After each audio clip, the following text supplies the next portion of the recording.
Bon, on est le 19 octobre, donc hier le moteur a démarré, c'était génial, ça booste bien.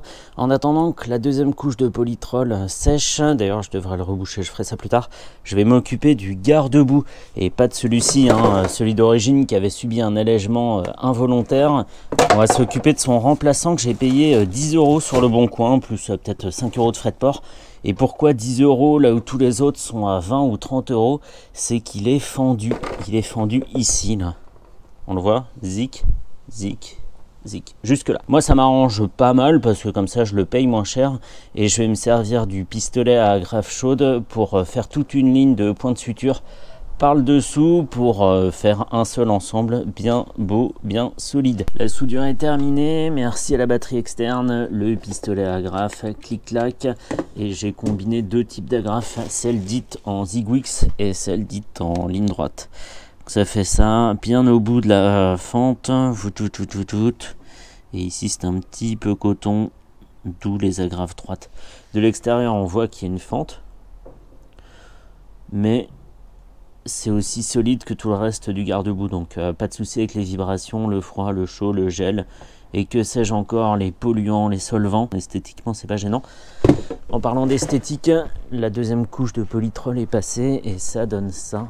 On a un plastique gris foncé comme à l'origine, donc ça c'est bien. J'en ai passé un petit coup ici aussi, parfait. Et puis je ferai tout le reste du support de plaque quand j'enlèverai le cache-plaque. Ça c'est un cache-plaque, ouais, c'est un papier Wiimoto. Content du résultat. Comme je cherche à m'occuper en attendant les pièces, je l'ai assez dit, je me suis mis à nettoyer les collecteurs.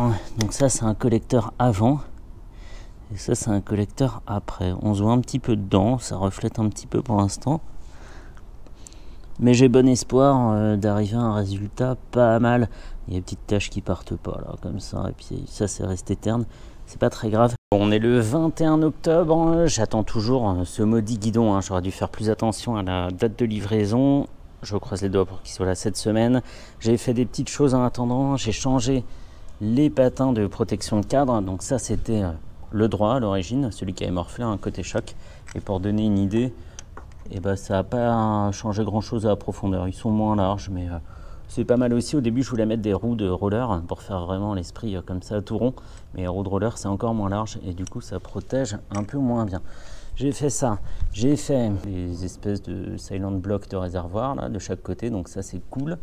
J'ai fait le bouchon de réservoir, alors sans clé, ouais sans clé, c'est un style quoi, ça craint peut-être un petit peu pour le vol, mais j'aime bien le look bien flush comme ça là. Ça c'est chouette. Ce que j'avais pas dit, c'est qu'avant le démarrage de l'épisode précédent, l'épisode 2, j'avais vérifié les fluides, liquide de refroidissement bon, huile bonne, belle couleur et en quantité suffisante, donc ça c'était bien.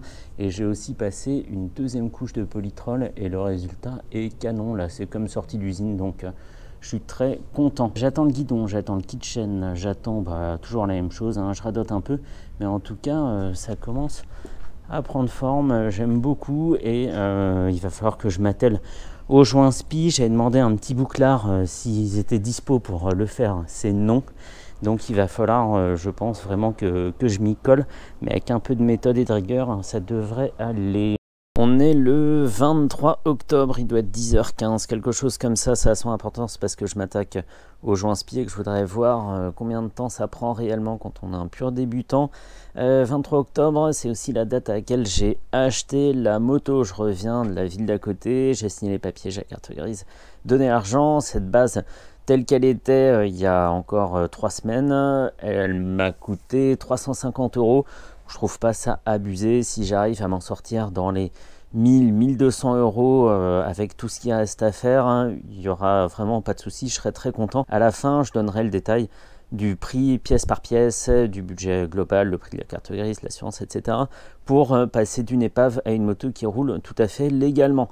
J'ai déjà une réponse à ma question, et si ça peut servir à quelqu'un, les écrous ici des bouchons, des tubes de fourche, c'est du 24, donc tranquille. J'avais amené ce qu'il fallait en clé plate, parfait. Je monte la moto, je commence par celui-ci, je croise les doigts, même si c'est moins pratique pour travailler, pour que tout se passe bien et que je m'en sorte pas trop mal. Les joints spi sont dans le petit carton des pièces à monter, ils m'ont coûté avec les caches poussières 30 € sur eBay. L'huile, je vais mettre de la 15W, le bidon m'a coûté 21 euros. 15W, c'est plus que l'origine qui est du 10W. J'ai vu sur les forums que ça améliorait quand même la tenue de route, même si une huile plus visqueuse, certes, elle se comprime moins vite, mais elle se détend aussi moins vite. Donc, pas forcément un bon calcul, on entend les deux sons de cloche, mais bon, on verra. Je me lance, je vais pas filmer d'étapes intermédiaires parce que j'aurai les mains dans le gras, mais je reprends quand c'est fini, et puis si je reprends pas, c'est que je m'en suis pas sorti, quoi. Voilà. Je fais quand même une pause, j'ai retiré les gants parce que j'ai eu à faire. Il est 10h50, j'ai retiré la vis du bas, le cache-poussière. Pas mal de choses, l'huile n'est pas très jolie et je crois que j'ai perdu la rondelle de la BTR qui est au fond là, je crois qu'elle est tombée dans le bac à vidange. Et bah ça se passe plutôt pas mal pour l'instant, go. 11h05, c'est pas mal, ça avance bien, j'ai fini de tout démonter et nettoyer, donc ça barbote. J'ai tout nettoyé jusqu'à la petite entretoise au fond, l'intérieur des tubes, les portées de joints, machin. Le nouveau joint spi est déjà en place au bout de sa rondelle. Il y a tout ça, il faudra tout remonter. Mais pour l'instant, ça se passe bien. Le stress retombe tranquillement. Allez, go, go, go, go. Il est 11h29. Je viens de remonter le premier tube. Donc, serré en bas, remis en huile, 470 centilitres. L'huile neuve sent bien meilleure que la vieille huile. Hein. Il n'y a pas photo, même si c'est pas du parfum non plus. J'avais monté le joint spi à l'envers et donc, même en l'enfonçant très fort, je ne pouvais pas atteindre la petite gorge pour le circlip. C'est remis, donc 1h15 parce qu'il fallait démonter ça, machin et tout. Et j'en profite pour dire aussi que j'ai bien pensé à regarder l'état des composants internes. Il n'y avait pas de marque, il n'y avait pas de frottement, d'usure ou quoi, nickel, tout était parfait. Et ça, c'est l'outil pour enfoncer le joint spi. On l'achète à la dimension de sa fourche. Moi, j'ai acheté ça sur AliExpress, 10 ou 15 balles, un truc comme ça. Et après, on tape comme un gros bourrin comme ça et ça finit par rentrer en appuyant bien uniformément sur tout le tour du joint. Donc ça, c'est top. On part pour le deuxième tube de fourche. À 12h42, donc 2h30 pour faire les deux. Ça a été un petit peu plus compliqué à gauche à cause de la BTR en bas, puisque quand on la tourne, en fait elle fait tourner la partie basse, je sais pas comment ça s'appelle, bref. Le tube qui est à l'intérieur, ça tourne, c'est complètement fou et en fait ça va nulle part. Et j'avais vu dans un tuto une astuce, l'astuce dite du manche à balai.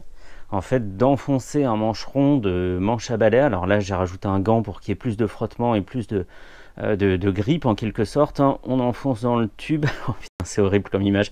Et là, on peut dévisser la BTR. Et ça a très bien marché. Ça a marché au bout du troisième coup. Donc parfait. Un petit peu plus de mal aussi pour enfoncer le joint spi. Malgré l'outil, je me suis déglingué les mains. Merci à Xavier pour le prêt du pétard. C'est génial et je vais encore m'en servir pour le kitchen. Je finis de remonter les étriers de frein et ce sera tout pour aujourd'hui. On verra la selle plus tard, elle est ici, il faut que je lui passe un coup de propre et que je la monte directement. Ça devrait être moins compliqué. Je pense que je pourrais être à la hauteur. On y va. Extrait suivant, jour suivant, je ne sais pas. Adieu le 23 octobre, super date, très content d'avoir réussi à faire les joints spi. C'est très gratifiant comme tâche et très intéressant de voir comment ça fonctionne à l'intérieur. Petite coupure, on est toujours le 23 octobre, j'ai pris mon courage à deux mains, comme si j'avais fait un truc de dingue, pour remonter le garde-boue avant et installer la nouvelle selle. La nouvelle selle qui est pas top, je l'ai acheté 30 €. Mais elle présente deux avantages par rapport à celle qui était en place auparavant. Elle n'est pas déchirée et elle a la petite patte qui permet de la maintenir en place. Voilà, ça j'enlèverai, c'est un peu de peinture, machin. Et donc garde-boue est revenu en place. On voit qu'il est fendu ici, là. On le voit pas très bien, mais au moins ça fait un peu partie de son histoire. Et si ça évite d'en commander un neuf, c'est pas mal, et ça reste dans le budget en plus. On est le 25 octobre au matin, si on veut le savoir, et j'ai changé l'étrier arrière parce que j'aimais pas du tout le feeling. Ça frottait plus que de raison sur le disque. En poussant, ça allait bien, mais le piston avait du mal à revenir. J'ai tout démonté, nettoyé, mais même en nettoyant, il était vraiment dans un sale état. Je sais pas pourquoi je le montre lui, parce que c'est le nouveau, alors que l'ancien est ici. Je vais pas trop patouiller là-dedans, mais le piston, il avait cette tête. Donc un kit pour refaire le piston avec les deux joints, ça coûte 25 €. Cet étrier, je l'ai acheté chez Aximoto dans le 91. C'est pas du tout un placement, mais je l'ai payé 11 € plus 11 € de frais de port, donc 22 €. Moins cher qu'un kit de réfection. J'ai refait la purge du circuit, le liquide est là, il n'était pas Pas Jojo, mais c'est normal. Et tout ça m'a pris en tout un gros quart d'heure. Donc opération plutôt facile. Je suis très content du résultat. Après les freins, enfin après le frein, deuxième truc que j'ai fait, c'est monter un klaxon. Parce qu'il était absent et je me suis demandé longtemps à quoi correspondaient ces deux fiches au bout des fils là qui pendouillaient. C'est le klaxon, donc j'en ai acheté un sur le bon coin pour 10 euros, 4 euros de frais de port, bon bref, 14 euros, mais autant être précis. Je viens de tester, il fonctionne parfaitement. Est-ce que j'ai sursauté? Oui, tout à fait. Et la suite, pas grand chose pour aujourd'hui puisque je suis toujours en attente du guidon, une vraie arlésienne ce guidon. Allez, je remets le réservoir bien comme il faut. J'essaie de ne pas oublier le maillet à l'intérieur et on continue. Aujourd'hui on est le 28 octobre au matin, il pleut pas et c'est déjà pas mal. On est à J+23 depuis que la moto est arrivée au box. Et aujourd'hui je m'occupe du kitchen, ou plutôt du fossile qui sert de kitchen. Il est tout raide, la moto avance pas bien avec. Ici c'est pas foufou, là il y a la peinture de la police municipale. Donc je vais démonter ce petit carter, enlever le pignon, etc. pour remplacer par un kitchen tout neuf qui m'a été envoyé avec une réduction, parce que je l'ai payé quand même, par le site Équipe Moto, une petite équipe de 3 personnes qui tient ce site internet bourré de pièces et sur lequel on trouve des bons prix avec un autocollant, toujours bon à prendre. Il va rejoindre ma pile d'autocollants. Ce kit, il est complètement d'origine. 14 dents sur le pignon de sortie, 46 dents sur la couronne et une chaîne à la hauteur des performances de la moto.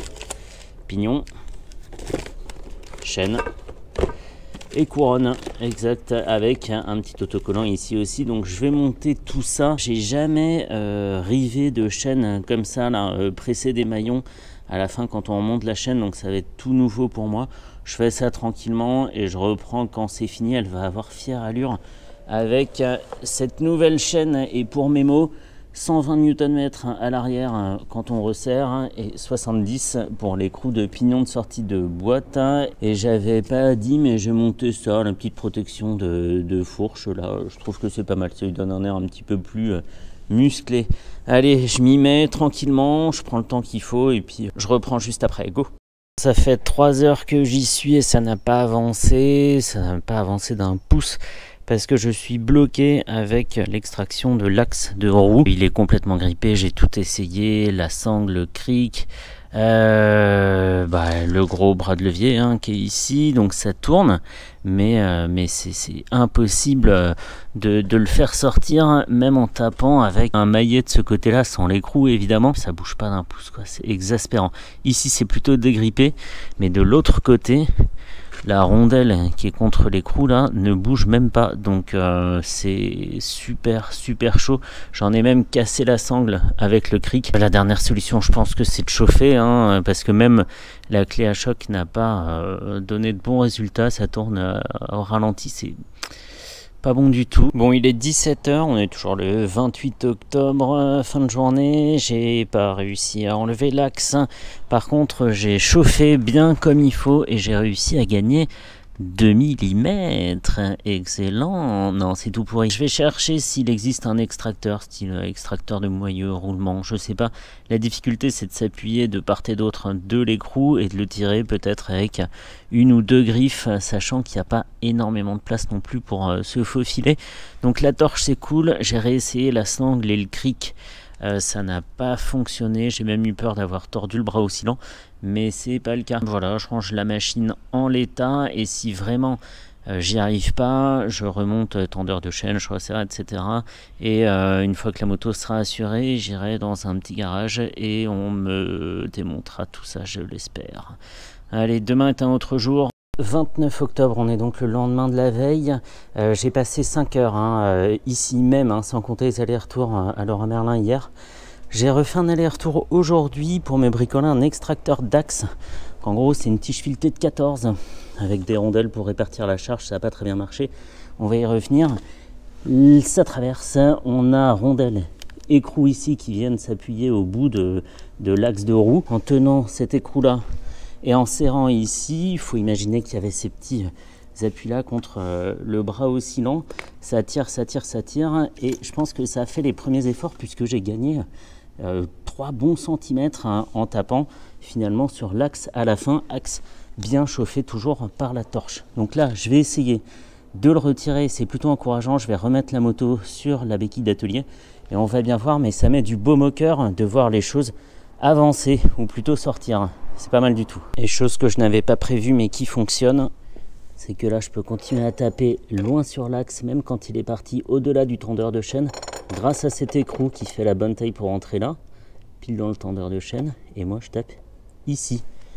Et l'axe en est là. Je donne l'astuce parce que j'ai cogité quelques heures hier soir et ça m'a bien embêté, mais c'est le genre de défi que j'adore, des systèmes tirants, poussants, etc. avec les appuis pour pas déformer, répartir les masses, tout ce que j'aime.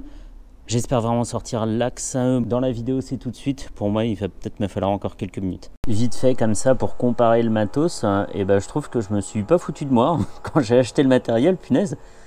Merci la réduction, je pense que ça m'a permis de prendre un truc un petit peu plus cher. Donc merci équipe moto. La vieille couronne, je la démonte.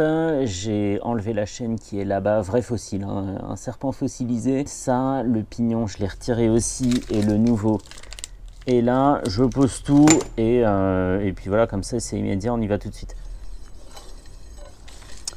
Bon, j'ai tout remis en place, l'axe est revenu en place vraiment hyper facilement, archi graissé, hein. J'ai essuyé ce qui dépassait là. Tout ce que j'ai pu graisser, je l'ai graissé. Les écrous de couronne sont serrés à 80 Nm, de l'autre côté c'est nickel. Non, j'ai pas lavé la jante bien comme il faut. Je vais peut-être garder la trace de peinture en clin d'œil à l'histoire de cette machine. Je resserre un petit peu ici, un petit peu là-bas. Bon voilà, hein, c'est comme ça, j'ai mis de la graisse pour protéger ici. Je m'arrête là pour ce soir, il n'est pas très tard, il doit même pas être 16 h, mais je suis archi fatigué et je sais que si j'essaie de mettre la chaîne, de l'attendre, machin, de presser le maillon d'attache, tout ça, je vais faire certainement une erreur. Donc il vaut mieux arrêter tant qu'il est temps. Je reprends demain 30 octobre pour la chaîne, tension chaîne, graissage de chaîne, travail à la chaîne. Bref, et le guidon devrait arriver bientôt. Ce guidon, non mais j'en peux plus. C'est très bien pour aujourd'hui, je suis très content, je vais pouvoir dormir tranquille et arrêter d'embêter mon frère avec mes soucis d'extraction d'axe de roue arrière. Allez, à plus. Et ce que j'ai pas précisé, c'est que j'ai vérifié la rectilinéarité de l'axe, j'ai vérifié les entretoises, les roulements, tout fonctionnait bien, il n'y avait pas de jeu, pas de marque, j'ai tout nettoyé, graissé, c'est ce qui prend le plus de temps, hein, largement, et je sais que je suis fatigué parce que j'ai mis le pied dans mon petit bac de nettoyage et que je me suis dégueulassé ma chaussure, que j'ai dû passer au nettoyant frein direct. Voilà, c'est tout, petit aparté, à tout de suite demain, mercredi 30. Ce matin, donc j'ai fini de poser le kitchen avec la chaîne dans toute sa splendeur dorée, resserrer l'axe tendeur de chaîne, évidemment pas dans cet ordre, l'écrou avec sa petite rondelle qu'il a fallu aplatir pour stopper les rotations involontaires, remontage du petit carter. Et ce que j'avais pas dit, c'est que l'origine du blocage de l'axe, c'était parce que c'était grippé dans l'entretoise de ce côté-là, donc sur 3 cm de large, il y avait de la rouille sur tout le périmètre du tube, enfin de l'axe, et ça empêchait son extraction. Bref, voilà, ça a fière allure. Voilà, peut-être laisser un petit peu plus de jeu, bon je vais voir. De toute façon ça va se mettre en place quand je roulerai.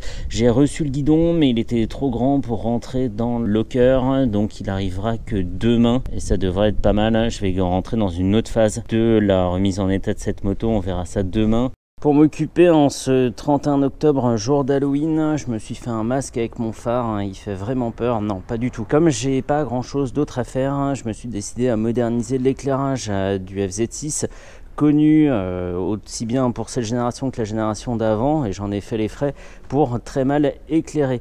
Donc j'ai contacté le site ledperf.com qui m'a envoyé une H4 Nano. Ils m'ont aussi envoyé une petite ampoule de veilleuse, très bien, et elle n'est pas bleu tuning comme celle que j'ai reçue pour mon phaser. J'ai commandé en plus à mes frais une ampoule de feu stop et un relais de clignotant qui va aller ici pour les futurs clignots LED. Mais ça, ce sera pas pour tout de suite. Si on veut regarder l'H4 Nano, elle est assez dingue parce qu'elle prend vraiment la place de l'ampoule d'origine, de l'ampoule à filament. Si tu veux bien sortir, à une main c'est toujours galère. Hop. Avec son petit culot, voilà, c'est diode et pas de fil comme ça qui va derrière. Il y a quand même un refroidissement dedans, mais c'est une ampoule quasiment de la taille d'une ampoule traditionnelle, donc ça c'est très bien. Je m'y mets, je ne peux pas remettre le phare tout de suite parce que j'ai encore des choses à faire dans la région de la fourche, mais on verra le résultat à la fin, et surtout ça je suis très curieux de voir le résultat parce qu'à l'arrière c'est pas ouf, et moi j'aime bien notamment l'instantanéité de l'allumage des éclairages à LED, donc ça c'est pas mal, on gagne aussi en réactivité, c'est très bien. Je fais ça, on en parlera à la fin, on regardera le résultat quand j'aurai fait d'autres choses, guidon, etc., etc. Il y a une autre étape de modernisation qui vient en plus de l'éclairage, on verra ça un petit peu après. 1er novembre, le guidon n'est toujours pas arrivé, maintenant c'est pire, hein. Le colis est carrément perdu. Hier il était à Bonneuil prêt pour être livré, et aujourd'hui on me dit qu'il est à Clermont-Ferrand, peut-être que demain il sera à Dubaï et après-demain à San Francisco, je sais pas. En tout cas il a l'air de bien se promener, le petit chanceux. Petite histoire quand même, hein. C'est pas le premier guidon que je commande que j'attends, puisque c'est le deuxième. Le premier c'est celui-ci, il est immense. Je crois que c'est un guidon de motocross, hein, et j'avais pas vu les cotes. Mais en fait, il n'y a rien d'exploitable dans ce guidon. La distance entre les pontets ici est grotesque, et la longueur des poignées est pas super exploitable non plus. Donc ce guidon, je le revendrai. C'était une erreur de ma part. J'aurais dû mieux prendre les mesures, mais en même temps, sur un guidon qui a cette tronche, c'est un petit peu compliqué. Donc l'autre amélioration après l'éclairage à LED, c'est le freinage. Quand je me suis dit que j'allais faire la purge du circuit, je me suis dit que c'était peut-être le moment de changer les durites, et c'est là que j'ai sollicité l'aide du site Street Motopièces, qui m'a envoyé des durites aviation. Ils ont dû répondre, franchement, enfin je regarde les mails, mais ils ont dû répondre en 10 minutes chrono. Ils ont dit ouais non, on est grave chaud et tout, tu nous dis de quoi tu as besoin et on te l'envoie. Et l'avantage avec les durites aviation, c'est qu'on peut choisir la couleur. Donc moi je les ai pris en jaune fluo, non je plaisante, je les ai prises en comme ça, inox, là, inox foncé fumé je crois que ça s'appelle, avec des bandes jaunes noires. Donc on va pouvoir monter tout ça. Ah voilà, hey, ils m'ont envoyé une paire de lunettes de soleil, excellent, un porte-clés, un bracelet, un tour de cou et des autocollants, punaise, droit dans la collection, excellent. Je vais regarder comment on monte tout ça. C'est bien fait pour les FZ6N. D'origine, sur le FZ6 justement, on a une durite qui part de tout là-haut, qui rentre dans un répartiteur qui est juste ici. Je sais pas si on le voit, il est là, c'est petit carré. On va dans l'étrier gauche, dans l'étrier droit, etc. Il y a d'autres types de montage, hein. Il y a aussi le fait de faire descendre une durite dans l'étrier droit et de revenir comme ça dans l'étrier gauche. Et il y a le dernier montage qui est le meilleur, c'est-à-dire deux durites qui partent d'en haut et qui se séparent comme ça. C'est là qu'on a la meilleure répartition de freinage. Je vais voir comment ça se présente et je monte tout ça hors caméra. Le montage est terminé, ça m'a pris 45 minutes à peu près. Donc on part comme ça d'un étrier, on remonte ici, je protégerai hein, pour pas que ça abîme la gaine sur cette partie de l'araignée. On remonte, on passe ici, et on a un montage comme ça, contrairement à la durite d'origine qui partait vers le bas, mais c'était pas possible vu l'angle des banjos ici, là, et l'angle des banjos en bas. Donc de l'autre côté, on fait ça, je suis repassé même dans le petit collier ici, et hop, et on arrive comme ça. J'ai fait la purge, j'ai tout remis le liquide qu'il fallait, c'est pas mal. Je suis assez content de moi. Par contre, le feeling à la poignée est pas bon. Je trouve qu'on va trop loin sur le levier. Donc c'est possible que je refasse une purge. Je sais pas s'il faut la faire des deux côtés en même temps. En étant tout seul, c'est un peu compliqué. Mais on verra, peut-être que ça va s'améliorer avec le temps. Mais en tout cas, pas de fuite, hein. Rondelle, banjo, rondelle, vis. Le tout serré à 10 Nm en haut, en bas, partout. Merci à Street Motopièces pour l'envoi des deux durites. Comme ça, c'est bien, on se passe de répartiteur, on passe pas d'un étrier à l'autre, etc. Et comme je le disais au début, c'est ce qu'il y a de plus efficace. La suite, c'est le guidon, c'est tout de suite, sauf pour moi, puisque je sais pas quand il arrive. Mais en tout cas, dans la vidéo, c'est immédiat.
Bon voilà, j'ai enfin reçu le guidon. On est le 4 novembre, ça fait 30 jours que j'ai la moto. Enfin reçu le guidon qui n'est pas le bon.